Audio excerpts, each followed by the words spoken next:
So in promoting a product, you want to make sure that you have a good mix of free organic strategy and a good mix of paid strategy.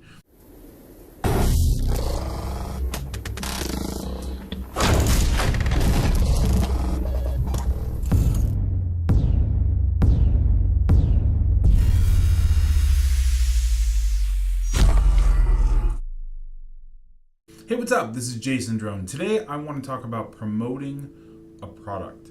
Now, so many of our clients come to us, and this is really the reason why they approach us. They have a product, they have an offer, they have something that they want to sell.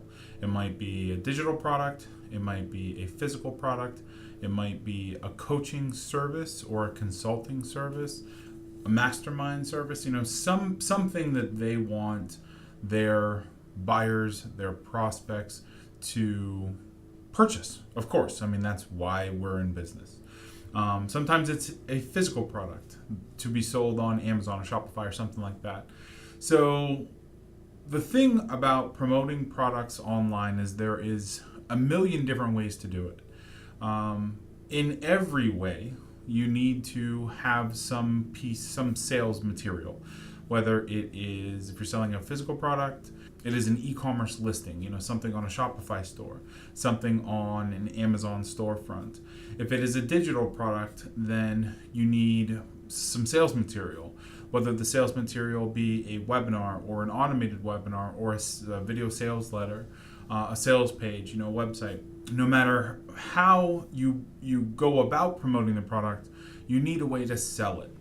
So first of all, if we're looking at digital products, what we'll do is we'll put them into two different buckets. If the offer is $1,000 or more, meaning it is more of a complex sale, it isn't a digital product, where they get membership access or a bunch of videos or an ebook or whatever. If it's a complex offer, then we'll sell it from a webinar. So the webinar gives us a great chance to generate leads, to bond with that prospect on the webinar, and then ultimately make a pitch at the end. That's the beauty about webinars. You can do them either live, you can do automated webinars. It really is up to you in terms of how often you want to be sitting in front of your computer delivering this presentation. Most of our clients opt for the automated webinars. If your product is under $1,000, then we recommend, a video sales letter or a sales sequence or a multi-video launch sequence, something that isn't necessarily an event. It can be consumed, anytime, all the time, but you want to make sure that the sales sequence merits that price point. Meaning, if you're just selling a $37 ebook, then a video sales letter might be the way to go. If you're selling a $997 digital course that somebody logs into and they get, a module a week, then you might need a multi-video launch sequence in order to justify that $997 price point. You can't put up a page and say, give me $1,000, and then somebody will buy your thing. All that stuff is for digital products or services. If you're selling a physical product, then you would at least need to have the listing on some sort of a sales page, a Shopify page with a product description, product title, reviews, all of that stuff. Whether there is a bundled option, you can get multiple colors or multiple quantities or whatever, you at least need to have that up. Now, once we get to the promotion stage, there are hundreds of ways that you can promote a product. So you can do it through content marketing, where you blog and create regular content. That content would attract an audience from the search engines or from social media and then ultimately sell your product. You can go the paid route, where you create Facebook ads and Instagram ads. You create Google ads, maybe Pinterest ads and Twitter ads and LinkedIn ads and all of that stuff. And you're paying for every person who comes to your website or hits your sales page. And then the revenue you're generating offsets the ad cost.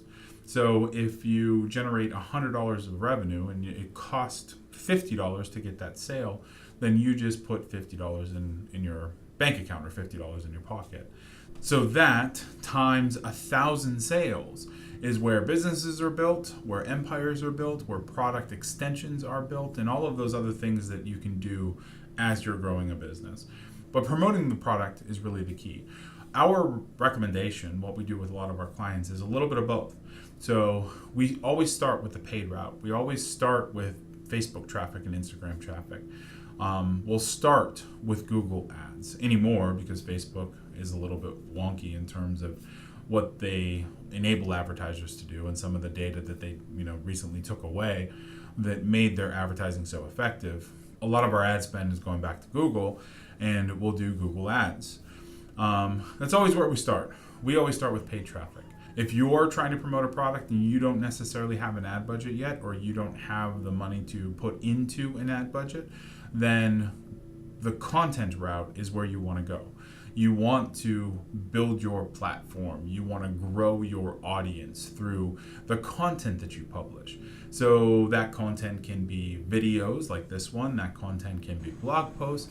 That content can be Quora answers or articles on Medium or any of those kind of outbound article sharing sites that you can be an expert in, and they can all drive traffic back to your website, your product listings, and your business. At the end of the day, whether you pay for your product promotion in time or in money, you're still paying for the product promotion. I loved search engine optimization back in the day. I was really, really good at it. And then Google decided to slap all of our listings, which means I had multiple 5-figure a month websites that all of a sudden were producing no revenue. I let that happen. I let Google do that to my business because I wasn't looking anywhere else. I had no other traffic generation strategy. I was 100% reliant on the search engines, and that is where we failed. So about 6 years ago, I started getting heavy into paid traffic. And now that Facebook is starting to be more saturated, ads they're still effective, don't get me wrong, but they're more effective with content. That's one of the reasons why I always tell clients to really do both, to make sure to have the ads up.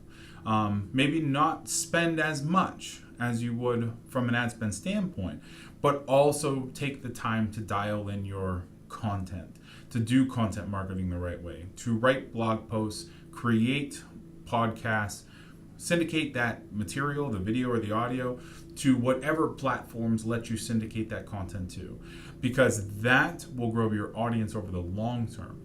And you won't necessarily be as reliant on paid traffic or as reliant on search traffic, organic traffic, as you would any other way.